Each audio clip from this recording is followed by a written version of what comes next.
to drone attacks on U.S. bases in Iraq and Syria last week. More of an impact than we previously knew about.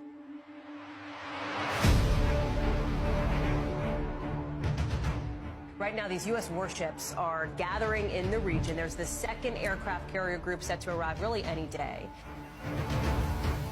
One of the options, it may not be one of the primary options, but one of the potential options would even be in a pinch, they could take Americans and put them on some of the ships. The U.S. military that's in the region that's being moved into the region, a big part of the region that they're going is, yes, for deterrence, yes, for a show of support. And in the northern Red Sea on the USS Carney, one of the things that a Marine Expeditionary Unit, or a MEU, trains for is a non-combatant evacuation.